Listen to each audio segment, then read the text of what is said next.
Hey, and good morning. Welcome to BCB Live, the safest station in the nation. We're here today to rock your world. We're going to talk a little bit about safety, and we're going to do it, Drive Safe Dave, I think, better than we've ever done it before. Is this the day? It's the one-way day, and we're going to take that next one-way day. Yesterday was one way, so today's a different. But it starts right here, and guess what? You get off at this exit right here at Airport Drive, and this is where it all starts right here, and that's where we are, and we're going to do it right here. Say it, baby. Just say it.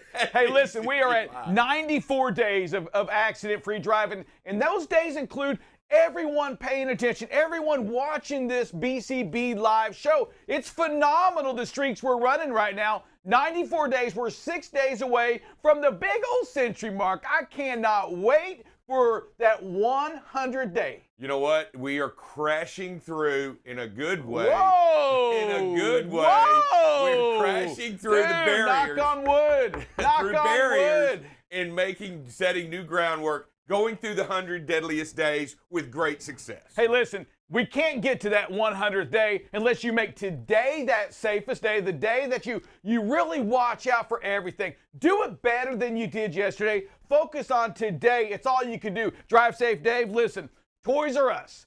Big fan of Toys R Us. And let me tell you something. You know who's giddy right now? The producer. Our 14-year-old sitting behind the camera right now. Hey, producer, check it out. Toys R Us opening up in over 400 Macy's stores. I can't imagine a better way to start the rest of the year right now. It's almost Christmas time, and I'm already having a great time. I'll tell you what, I went through a pretty depressive episode whenever I found out that Toys R Us was closing. But now that they're coming back, what do I have to be worried about? Now I know what I can spend my money on. I love toys. Everyone loves toys. Easy there, dude. We're talking about Toys R Us, all right? The child's toy area. And listen, hey, what is up real quick? Hey, before you get too excited, it doesn't open up until next year, 2022, but it's a great way to start 2022. What is up with the backwards R? Anybody know? I think it's just probably just a marketing thing, because they also have like Babies R Us and all of that. I'm sure it was just like a once they started with the logo. toys, it just carried on. I get that part. So I took the time and looked it up myself. Okay, let's hear it. Any idea? I know what it means in Russian, but I have no idea. Backwards R. Well, listen, it could be a thing. Actually, the guy that started Toys R Us is a World War II veteran. Didn't know if you knew that or not. But the R, and you look it up in a couple different ways, it says it was to resemble that a kid wrote it. That was one theory. Okay. When you Google it, check this out. When you Google it, it comes back with an answer. And you know what? I feel like just saying like no S after this. But here we go. Google. The backwards R stands for R. A-R-E. Seriously? I'm pretty sure we all knew that. You know, that's what Google comes back with. It stands for R. Oh, really? I know it's really? It's Cyrillic. I know it means I. All right, so you know what? I don't know where Music Man Mike is, but we have his sidekick here as well that doubles up as a music guy. Hey, what about corn? What's it stand for in corn? I guess. Does it have a meaning in corn? In corn? Corn, the band. Like the band. What does it mean? What does the R mean in corn? It's backward. In the music band Corn, it's also spelled with the backward Well, then R. I guess it's co-R in. So whoever co is also in, right? Is that Do you know what it means? You know what? So I looked that up as well. Okay. Just the curious guy I am. And it says that they borrowed it from Toys R Us because, listen to this, because most of them, many of the band worked at Toys R Us before they started the band. Oh, nice. Over in there, and then playing with the toy guitars and the toy drums. I don't know about that part. I'm just, it could be. I don't know. But anyway, just some random facts for you Toys R Us, for you Korn fans, the music band Korn. Good stuff to know. A-R-E. That's what you came up with. A-R-E. That's what Google says. Hey, listen, you know what? Drive safe. Also, we've got some COVID things going on as well. If you're looking on eBay right now, before we talk too serious about COVID, and we know it's serious, let me tell you something. Just because you buy your vaccination card on eBay, it doesn't make you vaccinated. No, right? No, in fact, I think, and if I'm not mistaken, because that's a government document, it is somewhat a form of treason, right? I mean, if you want to get technical, you want to get down to it, I mean, it carries a pretty heavy sentence, right? If you all right, so I'll forward to tell you. government- So there's a gentleman here that got busted selling them on eBay. So he's got 12 counts, sold 125, and each count has a maximum prison sentence of 10 years. A maximum. I mean, seriously. on think about their own, right? Not yeah, so think about it. I mean, here you go, Drive Safe Dave. You're sitting in prison. I know you spent many a day in prison, but here you are now, and you're in the prison yard, and the guy's walking up. Hey, and, what are you in for, man? Yeah, in federal prison, not just state prison. You're in federal prison. Yeah, what are you gonna for? say? What are you gonna say? I was embezzlement. COVID cards here. COVID man. cards. I mean, Fake for ones. COVID cards. Fake COVID cards. Yeah, I stole from the government. No big deal. Forger. They just say forger. That's all they do. They just call yourself a forger.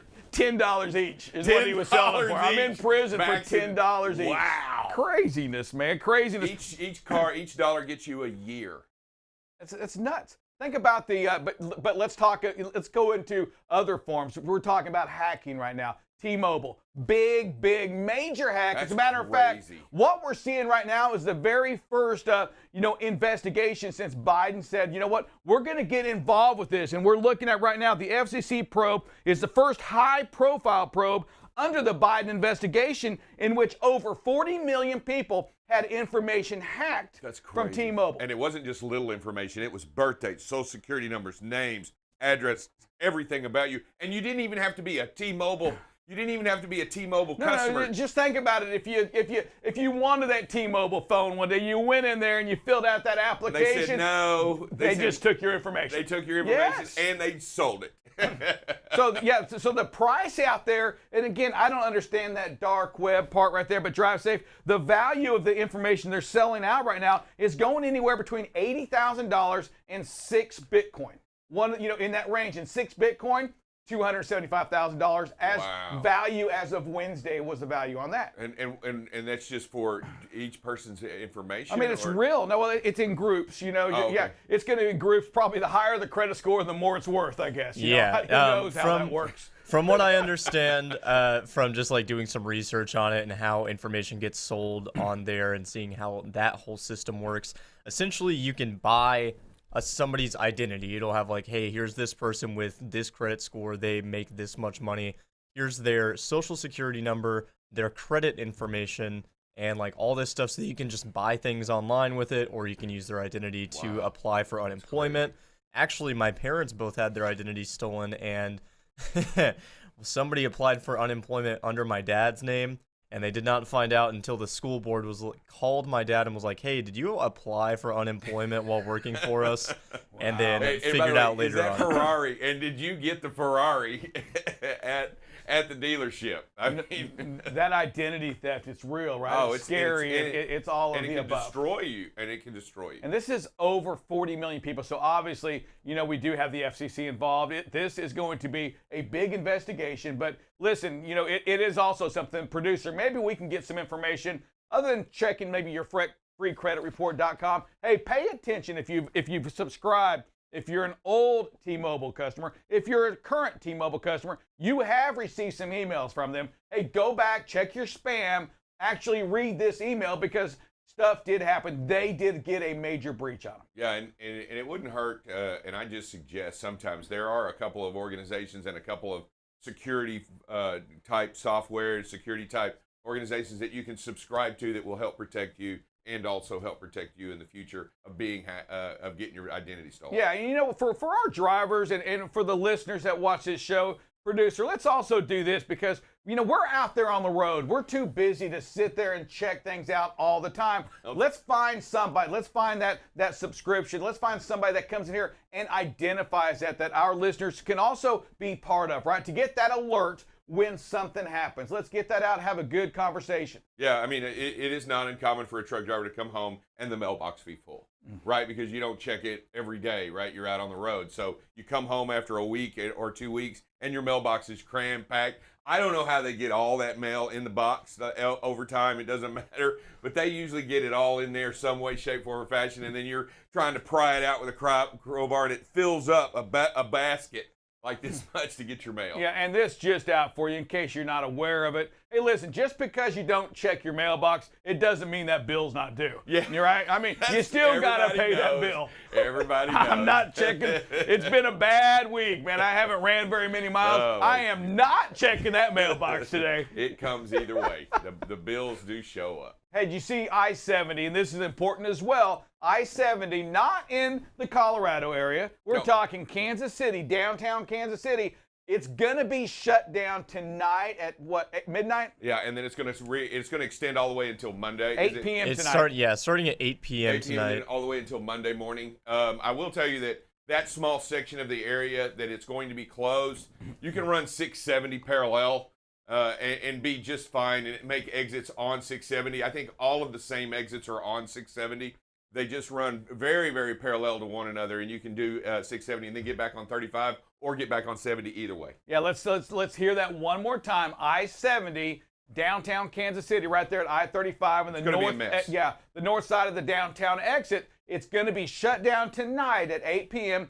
Reopen Monday morning. They're saying at 5 a.m. And that doesn't mean, and I know y'all know this, it doesn't mean at 5 a.m. it's just going to be wide open. There's going to be some major delays. Nothing too crazy. They're just repairing some pavement. Yeah, and you know, you got to give them some space because that is a very high trafficked area right in there. And I think what they're trying to do is because of the massive bridges and the number of exits that are in a very short space on I-70 right there in the downtown area, they're just wanting you to find an alternate route and close that off completely so the quicker they get it done and they can do all lanes across and they don't have to worry about just doing one section and letting you pass by them. I think they're doing multiple sections. Yeah, and it just brings me into a little bit of another subject, drive safe construction zones, right? Absolutely. I mean, listen, they're going to block it so you don't have a choice. But when we enter in construction zones, listen, you are the kings. You say it all the time. The kings and the queens of the highway. You can control that highway speed when we're entering into that construction zone. You can reduce your speed. You have to reduce your speed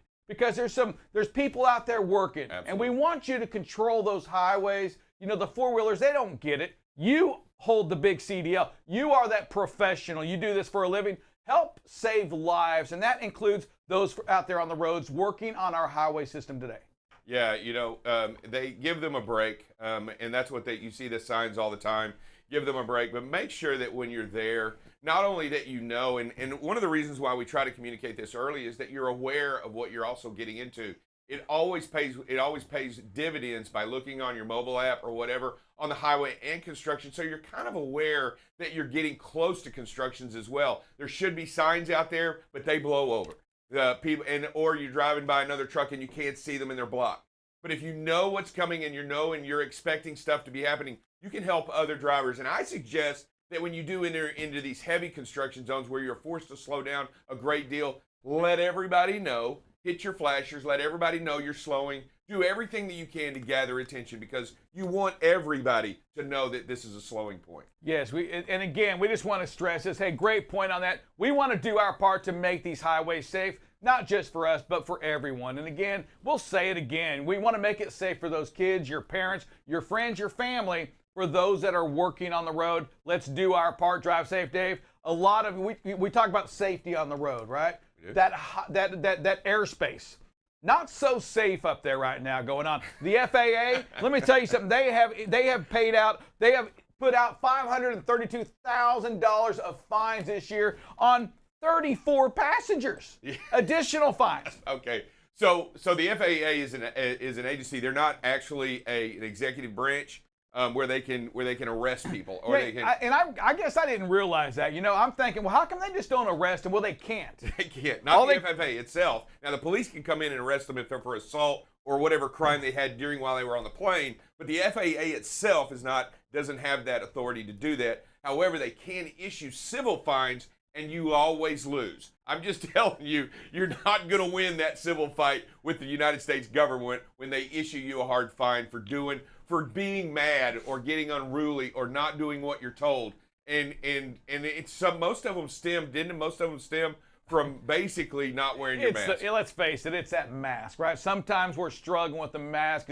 Why do I got to wear it? Well, it's the rules. That is right. The, yeah. Well, it's the rules. Sometimes we got to do it, and just because Daddy said so. You know why? Well, because Dad said so. Well, I mean, while a lot of them were about masks, there were still about 1,000 reports of people who were physically assaulted, threatened, or yelled obscenities at the flight attendants or other passengers.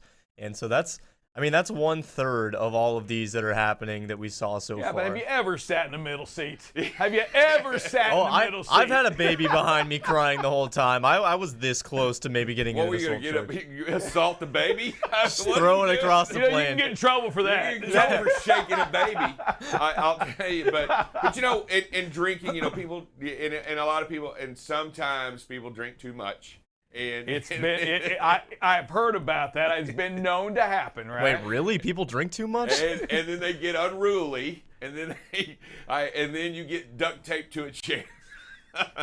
Yeah, we saw that too, right? But they did say so. There was a conversation, a poll that went out to the flight attendants that said 85% have now dealt with unruly passengers. So it's a vast majority. Think about that. Have dealt with that situation. Drive Safe Dave, I'm a big believer that, hey, let's face it, these masks, boy, we see it when we travel. People just fight it, and I'm thinking it's just the rules. It's an hour-and-a-half flight. Yeah, they don't fight or argue about pants. They don't argue about shoes. But they want to argue about a simple mask. Maybe you don't argue about pants or shoes, but some of us. Hey, Drive Safe, how about a little bit of freight and review? You got it.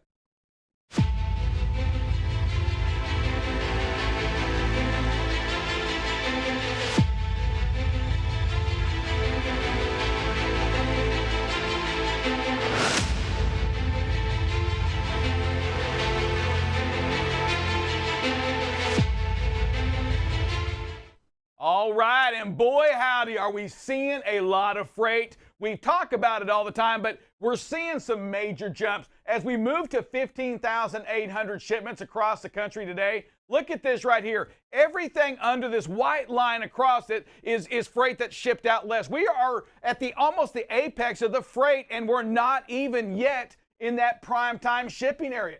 We look at the vans, okay, the dry vans, if you're pulling them dry van sectors, boy, howdy, look at that again, 11,239 shipments. It's on a pretty significant increase. And what's amazing is we've been talking about those rejected lanes, right? The freight that gets rejected. Hey, it's been minimized.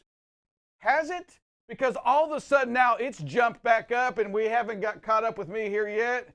Let's see if we can get it one more time. Here we go. All right, we look at that outbound tender rejections. We have cruised just like that back to 23%.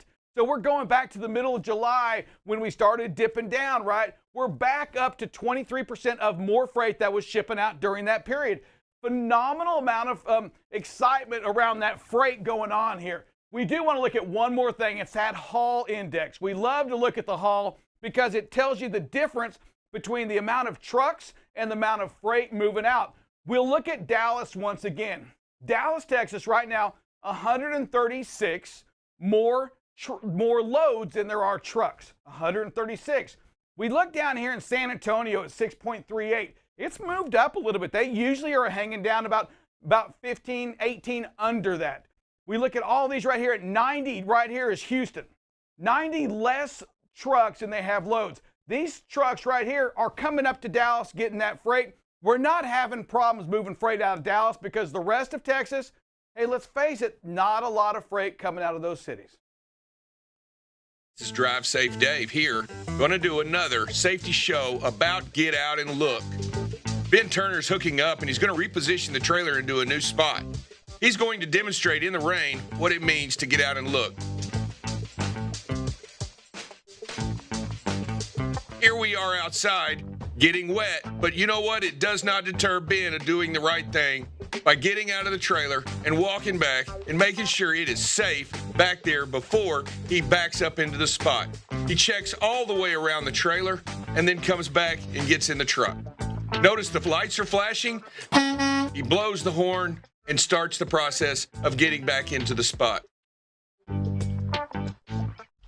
Here he is concluding it. Flasher still going, making sure that he's visible and everybody knows what's going on. But you know what? Another reason this is successful is because he chose to get out and look the BCB way.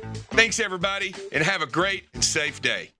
Hey, Drive Safe Dave, we watch these videos here and this commercial here, watching the proper way to get out and look, the proper way to back up. I mean, let's be honest. I mean, how many times does this really happen with every driver every day? Would you say, and again, I mean, every time we back up, do we really get out and look? I mean, how often are you doing that? Drive Safe, you being over the road driver in the course of a day, you may not back up that many times, but did you, honest to God, really get out every time? You know, I truly, I didn't do it every single time. There were many times that I did. So stop there. So what makes you just not get out and look? The confidence that. Yeah, you know, like if you're in a wide open parking lot and you drive right past it and there's 19 spaces open and you're just backing into one of them. I think I've done that many times and just backed up into an open space when there was nothing around and just putting my truck back in the back in the hole and making sure that it's there and available, because I would park away from everybody to get some rest or what have you. But I'll tell you, I've come to learn a little bit more. I mean, I've come to see a little bit more and think a little bit more about safety over the years. And as we continue to do this, I come to believe in it with a much more fervent passion about safety. And if it means doing it every single time, then it means doing it every single time. Yeah, but let's face it. I mean, you're sitting down with me right now. I am. If you're out there on the road, I mean, what makes you do that? I mean, do you think you would do it today? I believe every single time? I believe I would. And that's what that's the part that we got to get at is, hey, what makes you just do it every time? Because that one time you don't do it, it's wide open, right? Drive Safe. Right. There's 19 spaces wide open. I don't need to do that. But that one time that you don't do that because there were 19 spots, you don't get out and look and you hit something. Was it worth it? I mean, no. And I've come to learn over time by not only listening to my brothers and sisters out there on the road and listening to what they're doing and how they're doing it and how well they're doing it and the improvement that they've made, it demonstrates their commitment to what's going on. And I know that we've had hiccups and I know that it's happened, but we do back up a lot of times in trucking. Every time you bump a dock, you must, and every time you get into a space, and almost every single time you park, you're basically backing up and you're doing those things. So there are a lot more times you back up than you realize when you're in a truck. Yes, but I guess that's the point, though. So if you're backing up that many times, if you don't get out every time, that's just another opportunity, really, for you to back into something. Absolutely, and not only that, you really, I think what I've come to learn here with BCB Live, most better than anything, is that we're developing great habits. I mean, by being safe, habits are developed by doing it over and over and over in great repetition. You don't get really good at something by accident. You get really good at something by doing it over and over and by practicing. You know, what is it? How do you get to Carnegie Hall? Practice, practice, practice. And how do you get to be the safest station in the nation? Practice, practice, practice. You practice that safety measure so that you do it every time. Hey, but what about that time, Drive Safe Dave? And let's face it, we just had a backing accident with one of the listeners today a couple days ago where they were parked at a spot.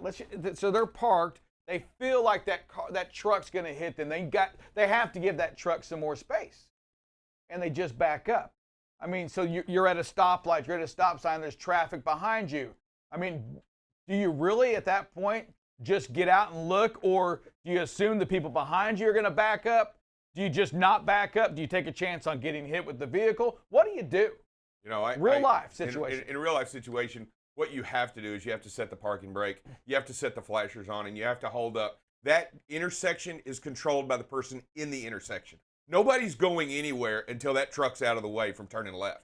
Nobody's going to do anything. And wait, we may have to delay the moment. We may have to set the moment. But before you put that truck in reverse, you've got to make sure you get back there and you take a look. You hold up traffic and you make sure it's safe for everybody. You may have to turn away. You may have to do it. But you know what?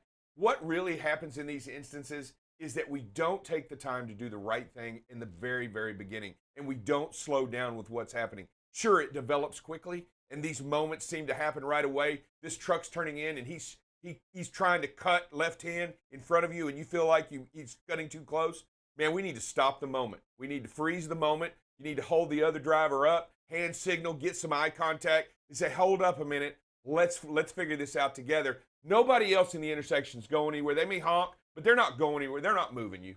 And that's what I wanted to hear right there, because what we don't want to do is create an accident by avoiding an accident. Correct. Right?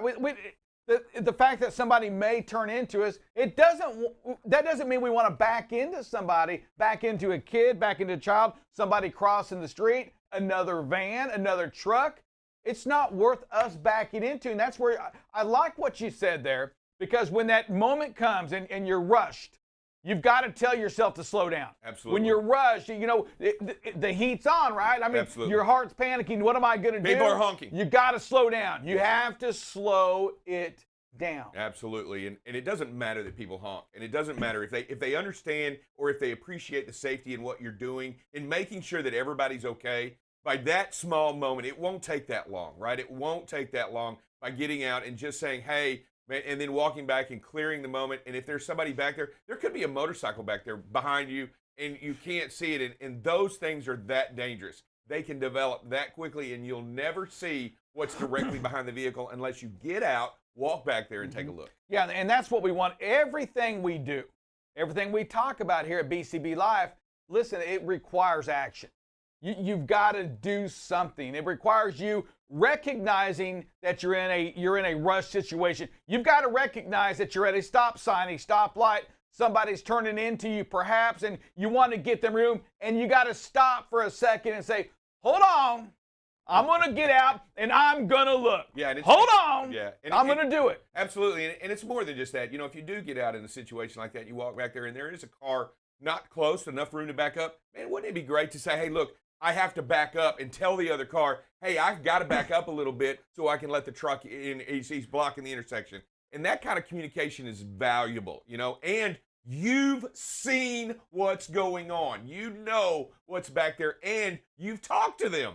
And everything's way better, and you feel more confident, and everything should turn out much better in the end. Yeah, and hopefully that truck behind you, that car behind you, is not an autonomous one, because Drive Safe Day, we've been talking about that. How do you tell that car, that truck behind you, if there's nobody in it, hey, I need some more room up here. Can you back up? Do you got to take your keyboard with you? You know, what are you going to do? That's a great point. I have no idea. And, you know, those are real world problems that I haven't solved yet, but I don't believe we find ourselves in those kinds of situations. However, what we do need to do is we need to get out and we need to take a look and slow down. Yeah, slow down. So, yeah, slow the moment down. You know, do your part right there. Slow it down. You know what? Because we know you can do it, and we want you to remember. And so much what we talk about Drive Safe is muscle memory. We want you to hear from us that you have to slow it down. When you're rushed to make that decision, you got to slow down. No matter what, you have to slow down. I want you to think about that. I want you to remember when you're just caught up, when you're mad. Drive Safe Day. When you're angry, when you got that crappy dispatch, when it's raining, when you know you're not going to get home. Drive Safe Dave's not answering the phone. Yes, those are the moments you must slow down. Hey, Drive Safe, it's time to give away some money. Absolutely, I'm ready. Phrase That Pays time, and listen, you got to read it word for word, but there's a lot of cash. It's a $100 week, is that right? It is. Producer, who do you got for us? All right, we got Albert Tubbs. Albert Tubbs, do you know that phrase that pays, sir? Tubbs. Albert, do you know that phrase that pays? Should be able to unmute your mic and hop on, Mr. Albert. Albert, if you can, make yourself, you know, we got you freed up. Hit that microphone and give us that phrase that pays. If not, I'm ready to move on to the next one. I am too. Let's do it. All right, Norman Sellers, do you know that What's up, phrase Norman? that pays, sir? Norman. Norman Sellers should be able to, I see your hand raised. You should be able to click on your microphone, or it should have prompted you to unmute your mic there. If you're in a safe position, as in not in the truck, then you can also type it out in the chat there, Norman. All right. Sounds like we got a strike two to me. Yeah, we're on number 3. All right, number 3. All right, we are moving. Vicente, do you know that phrase that pays, I sir? have not heard from Vicente in a little while. What's up, Vicente? I think he's in Little Rock today. All right, Vicente typed it out, and let's see what we got here. Situational awareness is always key to keep the roads safe for you and me. And you know what, Vicente? That's the phrase that pays right there. Type it out, and you got the right. You got the right thing. I like it, Vicente. Great job, Vicente. And again, we want to make sure that each one of you know is that we're not doing the phrase that pays. You're not typing it out while you're driving. We don't even want you watching the videos while you're driving. Listen to us on BCB Live Radio. Right. Listen to us on YouTube. Follow us on LinkedIn.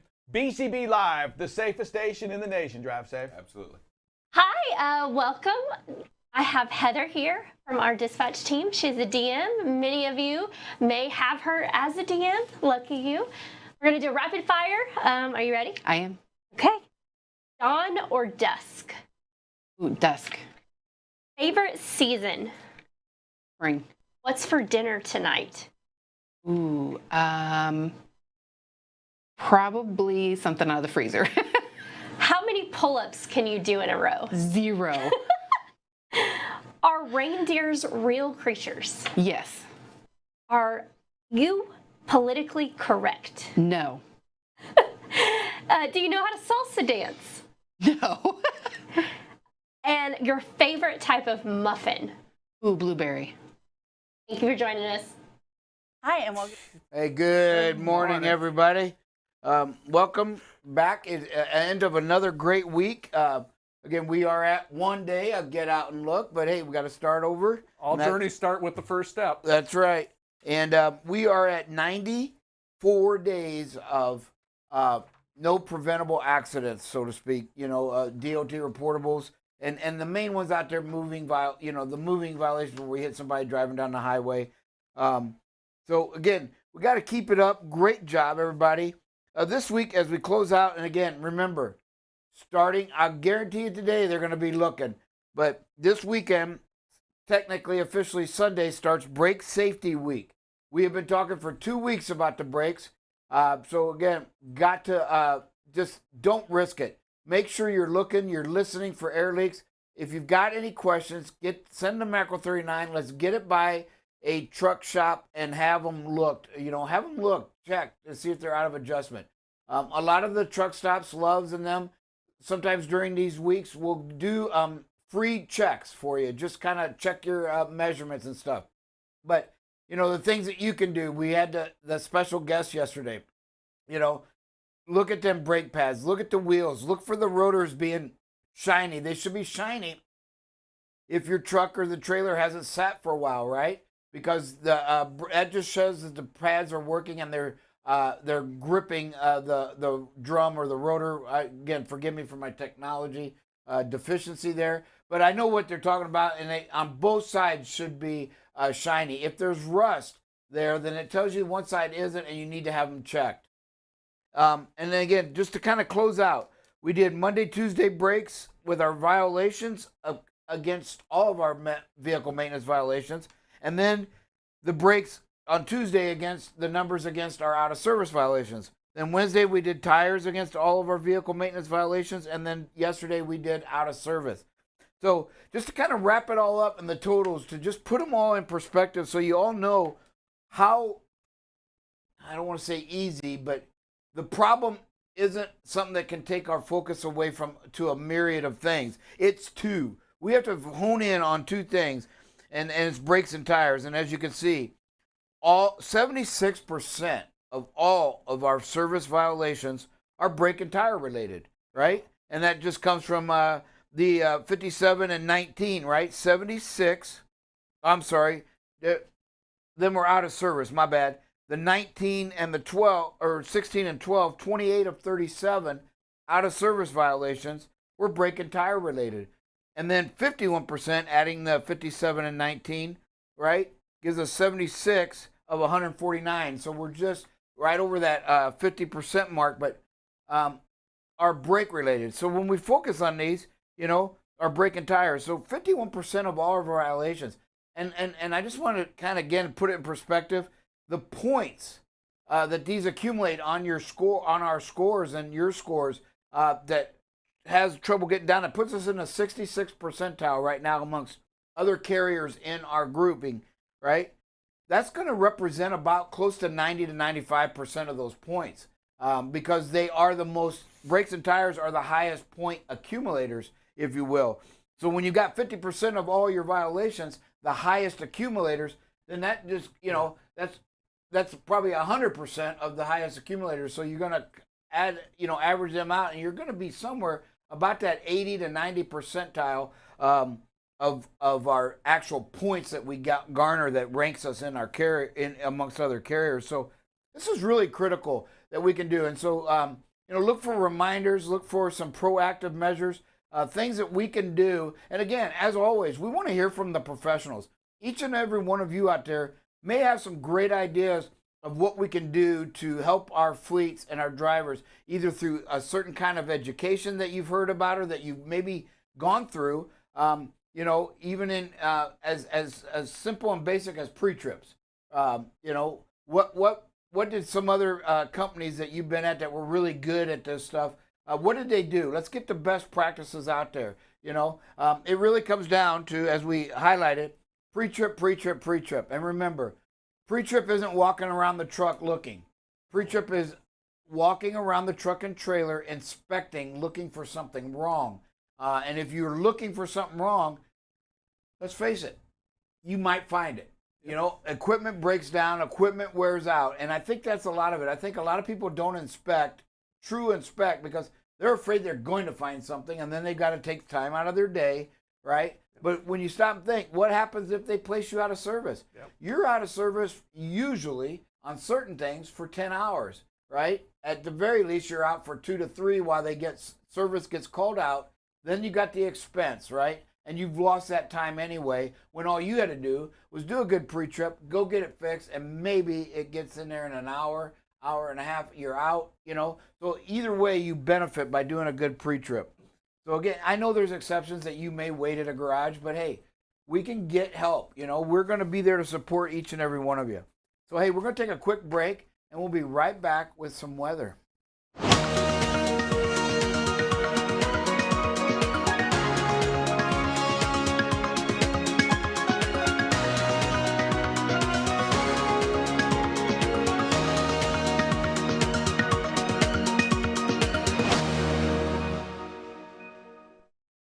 Hey, welcome back, everybody. We're just going to start with the hot stories, and you can see the hurricanes. they got a big portion of the map here, and you can see Grace down here really spinning quickly. You can see that circle. Not so much up here with Henri, and again, he wasn't supposed to be very strong anyway, but this is the one that they are expecting shortly to go back into hurricane status. When it came across land, it weakened slightly, as it usually does. But as you can see here, and we'll zoom in, man, there's some white there. There's going to be some really high winds. 96. So it is approaching, actually it's probably in Hurricane 2 status. I wonder what that's the forecast. I'm just curious what the gusts are. You know, it's got 36 on that outer band currently. So again, what we're looking at, and this is supposed to head right here between, don't even ask me to pronounce, Poza Rica del Hidalgo. Close enough? All right. Producer's giving me a no thumbs up. And Tampico, Mexico, right? So it's going to hit right in here later this afternoon, early evening, and probably more likely in the early hours of Saturday morning. So again, it is not expected to affect the U.S. You know, Laredo, maybe Brownsville in that area. Might see some wind and rain on the outer bands, but the eye and the big damage is going to come right through between Tampico and Hidalgo, Mexico. So, and then this one, Henri is just, he's already started up northward a little bit, and that's exactly what he's doing. They do have some hurricane watches for the coast because in case something would change and this thing shifts. But again, he's looking at some 72 mile-an-hour gusts, so very close to hurricane status himself. But again, not going to see a whole lot. We're not expected anyway to see a whole lot for the U.S. Our current radar shows it pretty kind of quiet.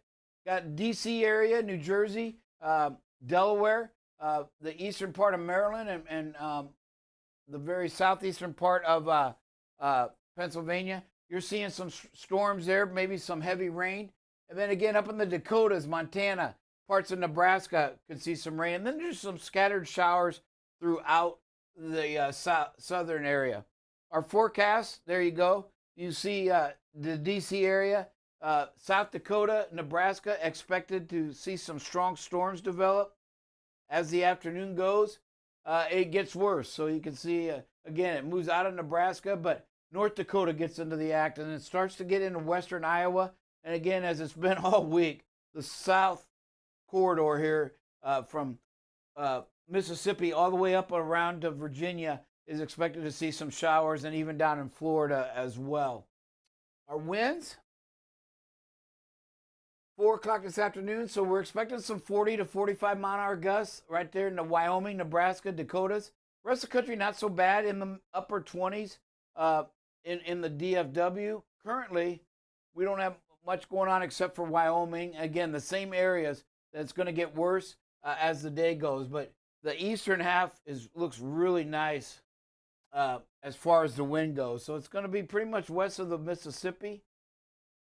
Tomorrow morning, not much going on except the north. And then tomorrow afternoon on our weekend, you can see the winds. Not good news for the firefighters, because right out in here is where the Dixie Fire is.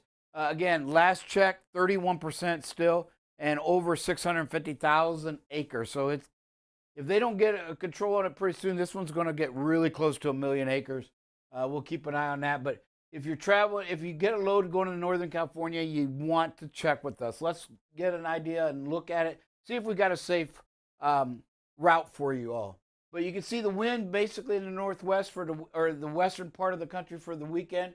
And as you can see, even tomorrow at 4 p.m., you can see Henri is much more north, and still out there. And then you can see Grace is already inland, so by tomorrow afternoon. So in the next 24 hours, Grace should make landfall, but we shouldn't see much of anything as far as we're concerned. So we'll take a quick break and be back with some videos. All right, to perform a macro 39, you'll go to your mail screen, hit send, go to form, and then you will scroll over until you find the 39 code, fill out the particular information that's on the form, trailer number, tractor number, write the description of what's wrong, and then hit send. All right, welcome back. I am Buckle Up Bob and Disoriented Dale. There we go. Here we go. That's it. It's Friday. I'm disoriented. I love it. The producer coined a phrase, and it might stick. Well, he is the producer. He can make it stick. That's true. What do you got for us this morning, Dale? Got some great videos. Only have 4 of them. And if you'll notice, the last 4 days or a couple days, we have not seen any tailgating videos. Drivers, we're doing a great job out here. This one just starts out, and I want to call out, this is one of our newer drivers. I think he's only been with us a couple weeks. This video starts out with keeping the distance, great following distance, speed, space management. Traffic starts slowing down. He starts slowing down. As we come even slower, he keeps the distance. What a great job here. Who is it? Let's give him a shout out. It's Stephen Lopez. Hey, Stephen. Great job. And again, we want to just really, I know Thankful Thursday was yesterday, but man, thank you for just jumping in and being part of our culture, helping our drivers, showing the support that they're already established in this fleet, and you just jumping right in and being a part of that culture. We appreciate you, and welcome to the family. All right, here we got a stoplight coming up, and again, I love it. This is just another great video. If we watch, traffic is pulling away from us in most of the lanes. That means we're going slower than, the traffic around us. Can't rear end somebody if they're pulling away from us. Don't get in a hurry. We're paying attention to what the light is. We slow down for the vehicle ahead of us. Light stays green. We go through it. Easy peasy, I think is how they say it. Hang on this one. Nice video again. All right, yeah. And what I love about that, play that again. Yeah. Here's a car that's going to pass us, right? And they're getting in a hurry. They don't want to get caught. We don't. We stay back. And you know what, folks? I counted the time, between 3 and 4 seconds. We went through the intersection behind that car. So when you think you're losing all this time, you're not. And you end up getting there anyway. And you've all seen it on the road. You've seen somebody driving crazy, tailgating you, flying by you, only to get 4 or 5 miles down the road and you're 2 cars behind them, because of something else. So, hey, this just takes patience. Great job again. Yep. And here's another one, speed and space management. What I really noticed about this one, it's not only our truck. Look at the truck on the lane next to us, the space that he has between the vehicle ahead of him. So hopefully, they're either listening or it's wearing off, and we're getting better as an industry because, again, speed and space by our driver, great job. But the trucks on both sides of us are, have great space management too. So good job, driver. Yes. More than just in front. Good job. This one I just put, train tracks done right, because he doesn't have to stop at law, but he stops here, does the double look, coming through a green light, coming up to that stop sign to stop after the track. So just great situational awareness, making sure that the tracks are clear on this. This is out in Illinois, and that's probably a commuter train track out there, and those things go whistling through. So great job by our driver, paying attention, situational awareness, stopping for the tracks, and then going through. It's just wonderful. Good videos. Outstanding videos, everybody. Great job. Who we got, producer? Yeah, we got Norman Sellers on the line. What do you got for us, sir? Norman. Let's see it here, sir. Norman, I know he was called on the phrase that pays. You probably got to say, hey, I couldn't do it. All right. Who else we got, producer? Anybody else? Everybody tongue-tied this Friday. Come on, we got through everything. There's not much going on, folks. Hey, quick announcement. Again, apologize for any confusion, but the bonus goes out next Friday. And so, again, apologize if there was a miscommunication on the date. I will own that. Also, I'm without a computer this morning for at least another 2 hours. They're coming to look at it and see what we can do. So, again, my cell phone will be available. But if you need logs or anything, you're probably going to have to go to Dale. I will send a fleet message once I'm up and running so that everybody knows that don't just keep dumping it on Dale. Dump on Dale today. It's dump on Dale. Dump on disoriented Dale. Yeah, dump on disoriented Dale. Who we got, producer? Yeah, Donald Scott. What do you got for us, sir? Hey, Donald. Good morning. Bob, can I get you to call me whenever this is over? I sure can. Hey, Thanks, Don? sir. Yes, sir. Can you text me with your phone number? Because I don't have a computer. I'm driving right now. Okay. I'll get it. I'll get it, buddy. We'll get it. Okay. Thanks. Thanks, sir. Anybody? All right. Anybody else? I looked at Colorado this morning. I-76 eastbound is still closed because of fear of rain and mudslides. And so 76 or 70? 70. I'm sorry. Yeah, I-70, Okay. I-70 eastbound, Glenwood Springs. They've got it closed again because of the fear of rain and mudslides. It looked like westbound is still open, 12-foot restriction, but we don't pull wide loads through there. Yeah. Another thing to start thinking about, September's right around the corner. Chain laws go in effect. Yeah, great reminder, Dale. Let's get that out on a fleet message when you get back to your desk. Just remind them, hey, 70, let's just stay off of it. East-west, if one lane's closed and they're worried about rain, then the other one's not going to be far behind it. Maybe not in that section, but somewhere on that highway. So again, because we've had the westbound closed before. So we really want to avoid west out of Denver for the next few days, at least this week until we can see what's going on. Yeah, and we'll keep you updated on the chain laws as well. I'll go ahead and see if I can get some information about when those days are going to start ahead of time. September 1st, so we don't even need to worry about it. We've already got our safety directors Every year on it's the same, producer, just so you know. Well, September 1st to May 31st, they are required to carry them, not use them, just not carry use them. them. We never, ever use them.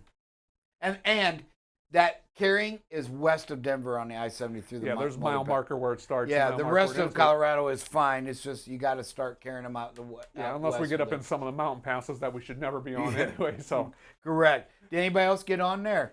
Because I know we got a lot to go. All right. Hey, I'm going to try to close everybody out with a little bit of a prayer here this morning. Forgive me. I don't know. I'm just head's kind of foggy. And I'm the disoriented one. Yeah, and you're the disoriented one. Dear Heavenly Father, we come to you again with just heavy hearts for all the people in the world that are suffering, Lord. Many of our own families, many of our BCB family, Lord.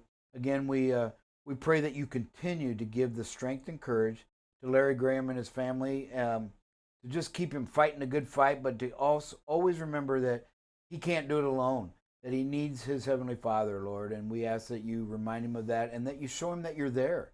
Let him feel the warmth and the love of your goodness and your grace, Heavenly Father. Lord, we pray for the government leaders that they react and they protect life, Lord. The people of Afghanistan, just whatever it takes that your will be done, Lord. But we just ask for forgiveness and mercy on that, and that you extend your grace to those people in Afghanistan and even our own country as we battle another variant potential of COVID, Lord, that is supposedly starting to creep up and is here in Texas, I hear. So, Lord, we pray for all the first responders, the nurses, the healthcare professionals, doctors, that they can take care and adequately. We have the room for those, and that the people use good discernment. Lord, we need that. We need that wisdom and that just heavenly guidance from you. And of course, Lord, we just really need your protection for our drivers. Again, they've had another safe week where they get to return home to their families. And everybody that they came around on the highways, Lord, also got to return to their families. And we just thank you for that continued and much appreciated wisdom. Lord, help them make the right decisions. Help them to continue to support and love one another. And of course, Lord, we ask all of this in your precious Son's name. Amen. Hey, everybody, we will talk with you again this afternoon. And stick around a little bit later as we do have Freight Waves coming up next here on BCB Live.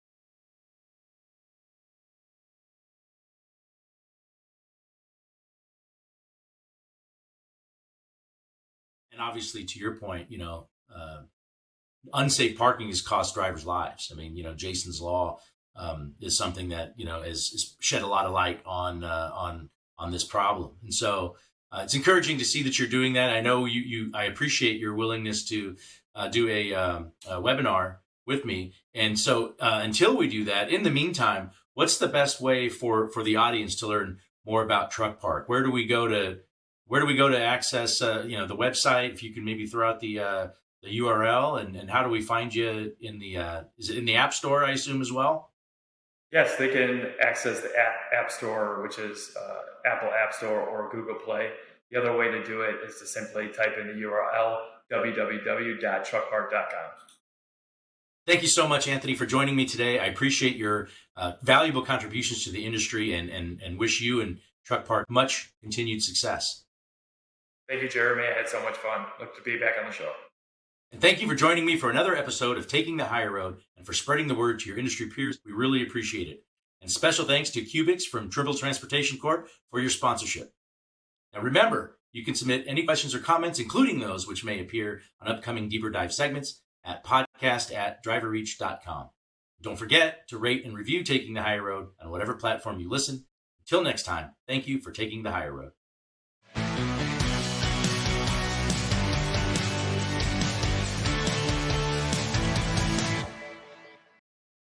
Trimble creates technology that empowers carriers to maximize resource utilization and streamline the driver experience to help them stay safe, compliant, and productive. Find out how by visiting transportation.trimble.com.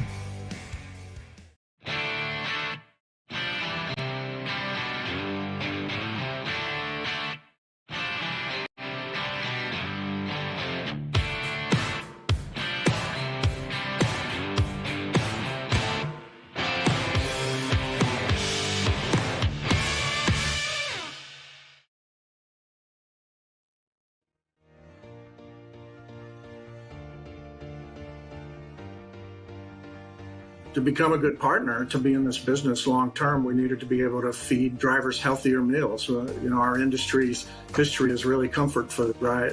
Whitman Harson is the Senior Manager of Category Management and Deli for Love's Travel Stops. and is currently helping with Love's initiative to create healthier food options for drivers to choose from in their stores. The health issues surrounding professional drivers have been in the industry for quite some time. Going back to 2011, and even a little earlier than that with Love's, one of the things that we did was get into cutting fresh fruit and selling fruit cups then. And now today, it's really what we do pretty well. We are really the only company on the interstate that cuts fresh fruit every day and sells it for drivers. So that was sort of our attempt to start addressing the issues that were being talked about a few years back. And then we've evolved to things where we are today with fresh foods. And of course, we've taken advantage of vendors along the way, everybody getting more conscientious about healthier products for the driver. But we started on a journey about 3 years ago, building a fresh foods program, a proprietary Love's fresh food program. So part of that has been evolving, but one of the biggest pieces of that is allows us to make fresher, healthier items, and drivers have responded very positively to our salads program. So we make fresh salads every day. We have 3 salads that we serve now. That's evolved, and it's the number one driving item in our fresh foods presentation. We also make a wrap product. We have 3 wraps that we make. We make every day. They're fresh. Again, there's some healthier things that go along with wraps. And then we just introduced a grilled chicken product that we prepare in store and cook off and serve every day. Love started to notice drivers' health issues when trucking laws became more strict on driver wellness and wanted to help drivers stay on the road. For us, in this piece, there's no question the fresh salads and our fresh cut fruit drive our business. It's making us providing a platform for us to continue to build other products because we're selling stuff, right? So I think that's really how we got here. Everybody's been aware of what's been going on, but I think it's really a big commitment from Love's for the future from my perspective, and it really started with our commitment to cutting fresh fruit every day because that's dangerous, right? And we sell a lot of fruit, and it's a lot of labor and a lot of effort, but Love's is committed to doing the right thing. The future of Love's healthier products for drivers is moving forward. They have expanded their kitchens to include more fresh eating options, like salads, sandwiches, and fruit, proving that healthy options don't have to be difficult to create.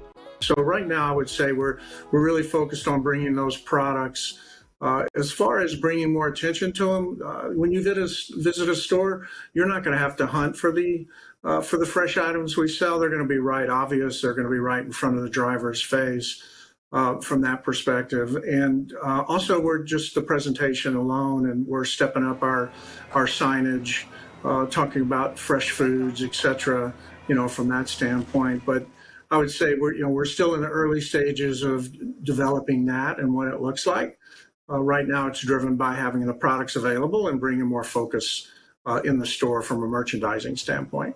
We'll continue to evolve that menu and more items. And frankly, one of the things, too, that I've thought about related to just bringing more awareness, this program's a couple of years old, although we've been serving fresh fruit since 2011, 2010. This is a little more complicated. We've really just been evolving this fresh kitchen over the last 18 months. So mainly we've just been getting them in, right? So drivers are aware of it. We'll continue to evolve the menu focused on that area. It is something that we can do very well, and we can control our own destiny with it versus relying on branded QSRs or branded restaurants to drive that for us. And this is really exciting because what we really are doing, besides being able to bring healthy things, are really developing our own proprietary fresh food program, and that's a big deal. So it's more than salads, it's a lot of items. You can connect with Harsin on LinkedIn under Whitman Harsin and check out Love's fresh food at loves.com.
Good Friday morning, everybody. Welcome to Freight Waves Now. I'm Kaylee Nix here with Andrew Cox.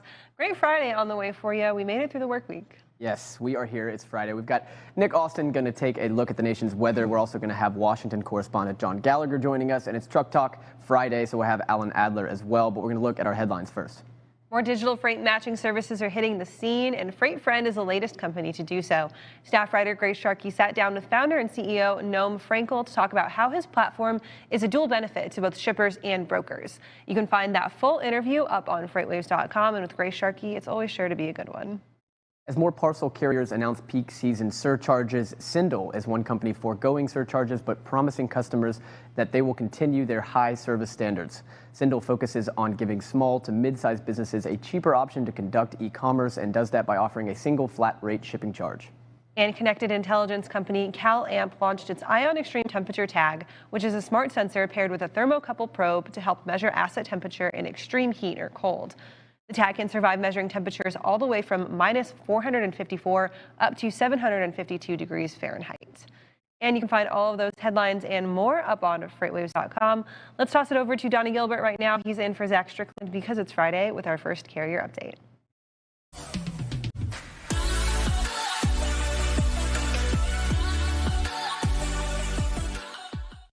Hey, I'm back here with Donnie Gilbert. Good morning, Donnie.